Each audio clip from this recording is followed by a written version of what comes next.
Trump. But, ladies and gentlemen, I have to admit something. When I was driving away from here yesterday, I don't know how it happened. You know, I have satellite radio in my car. And I don't know how it happened, but I ended up on MSNBC. And this was about 20 minutes after the program ended. I had to dash out of here pretty quickly yesterday. And no, it's not sabotage. If you must know, Sirius Satellite Radio now has an app that is usable with CarPlay, which is an Apple feature that turns your in-dash entertainment system into the iPhone. You use Maps, the music, Siri, and all of that. And I was testing the Sirius XM app. Now, I've got satellite radio directly to the car, but this is just a backup to have it. It's pretty cool. And I was assigning favorite stations, and somehow it ended up on MSNBC. And I couldn't believe it. I could believe it, but it just boggles my mind every time I hear it. So I asked Cookie to give me the sound bites. And let me set it up this way. I don't even know who the anchor was at MSNBC. Let me see if this thing's... It was Chris Jansing. I thought it was the guy. See, I can't tell voices. If I don't know who's speaking, it was Chris Jansing. I thought it was a guy interviewing the Democrat guest. And as you know, there is this memo that has been written by Devin Nunes that there are many, many rumors and leaks about, that every member of Congress has seen. And there is a clamor for this memo to be released. The leaks that we've heard about this memo are pretty enticing, suggesting that Nunes has done a great job in detailing the nefarious and perhaps conspiratorial behavior and attitudes of high-ranking FBI people in pursuing this absurd Trump stole the election with the Russians business. And apparently Twitter is blowing up with people demanding that the memo be released. Well, this has the left very concerned. The left is very upset.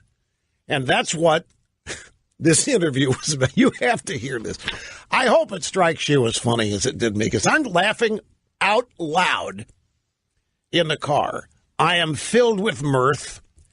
I'm jocular, and I'm also incredulous, and just a slight bit,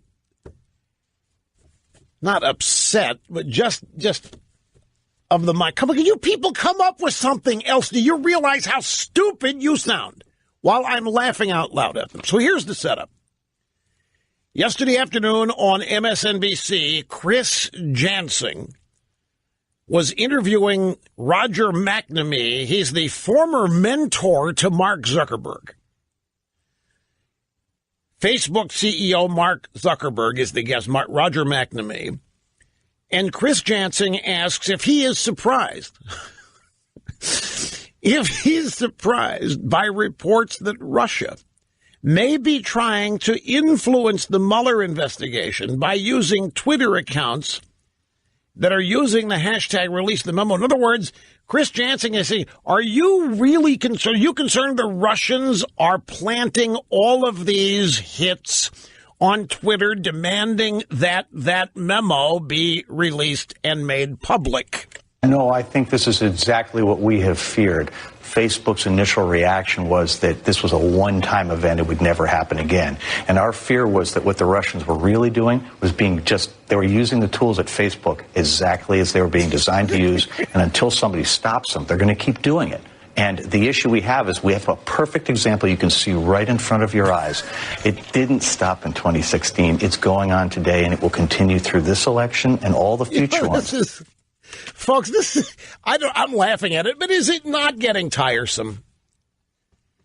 You know, the thing about America, I had a friend of mine point something out to me that really is relevant. And the Democrats are so caught up in this that I think they live in a total alternative universe where they remain in their own minds relevant, but they're not. They lost, and they're really not relevant. And it's what bothers them more than anything. They're not relevant to what is going on. There is nothing happening in America that they can stop. There's nothing happening in America good that they have anything to do with. They really are irrelevant. So all they can do is focus on why they lost and how they lost and how they were cheated.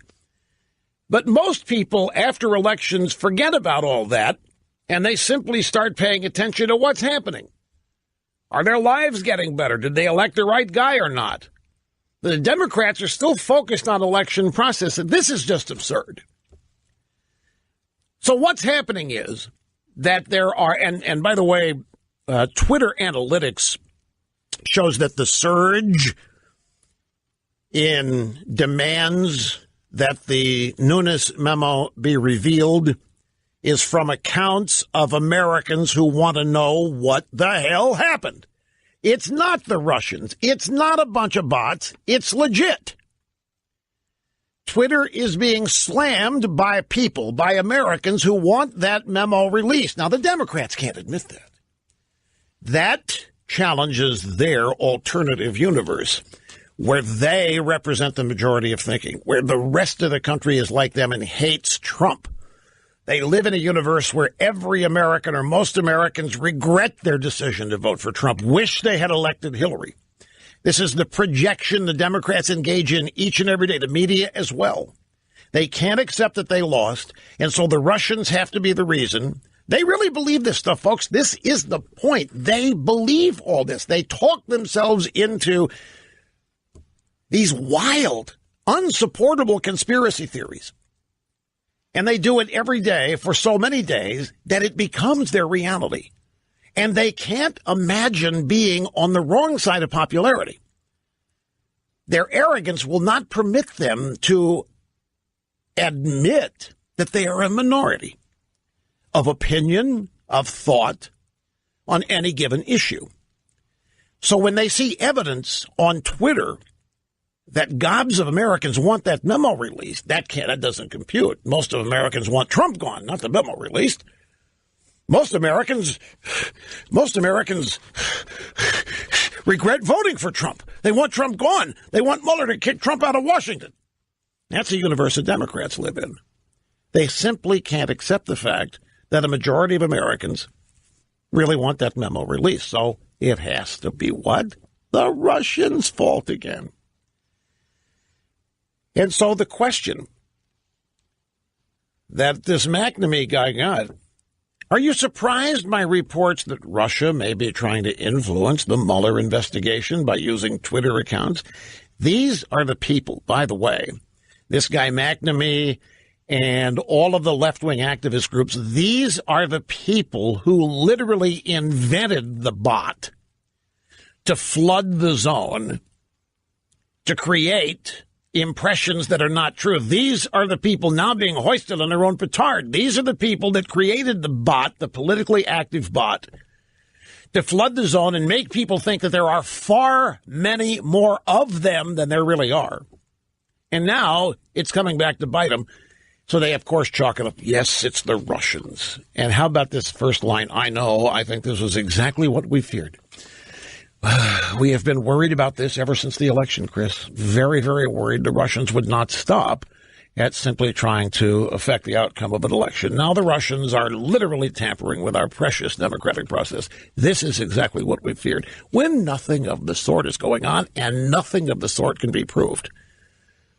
And so they're irrelevant. And folks, this is the way to look at it. I know some of you rush. They're not irrelevant. You got to continue to take them seriously. They're a major force. They can still undermine everything. Yeah, they can, but they're irrelevant, folks, and they know it, and that's why they're behaving entirely irrationally, more so than usual. There's another bite here where Chris Jansing said, over the weekend, Schumer shutdown was a top trending hashtag promoted by the bots. How do you make sure that if you go after point A, that you don't end up down the road with X, Y, and Z? Does anybody know what that question means? Well, let me tell you what I think it means.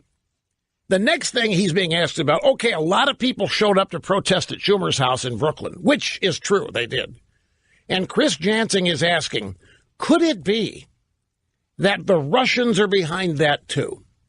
Could it be that a bunch of phony bots caused a bunch of people to go protest at Schumer's, and they don't really know why they're there, and they really don't dislike Schumer? It's just another trick.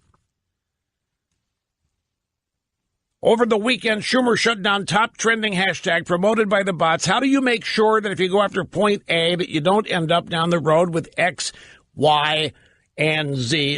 Schumer shut down also, that was Mick Mulvaney's term, and they're trying to establish that Twitter bots picked that up, that most people don't consider it the Schumer shutdown, that most people think the Democrats won the shutdown.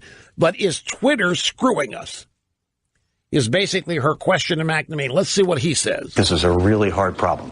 If you really want to fix this, you have to do two things. The first thing, which Twitter is doing but Facebook has refused to do, is to send emails and messages to everyone touched by these things and explain that the Russians have manipulated the platform, Facebook and Twitter, and in the process have manipulated the user, and give them all the examples that were sent and explain, hang on, we're Americans. You may have liked the way the election turned out last time, but you might not like the next one or the one after that. So, again, these people cannot accept reality in any direction. Trump wins. Russia colluded with Trump to make it, stealing the election from Hillary. Now Schumer and Durbin totally blow it. I mean, literally blow it to smithereens on the DACA deal with Trump. And it's gotten even worse, by the way. If the Democrats have caved even further on this. And so, of course, that can't be real. So it has to be that the Russians ginned up all of this Schumer shutdown stuff via Twitter and Facebook. And Facebook needs to send emails to all of its users telling them that the Russians are creating all of this fake news, that it isn't really real. These are the people, again, that created the entire premise of using bots to flood the zone with supposed millions of people thinking alike politically who were opposed to conservatism, Rush Limbaugh, Sean Hannity, you name it. And now they're claiming to be victims of all of this at the hands of the Russians. And I get the biggest thrill, I really do, listening to these people flap their gums on this stuff. They're so serious and they're so intellectual and they are so concerned and they wish us to be warned and realize that this is something we've feared for a long time. And then you realize that every numbskull watching MSNBC, which is what, 500,000, they all believe it. They all believe it.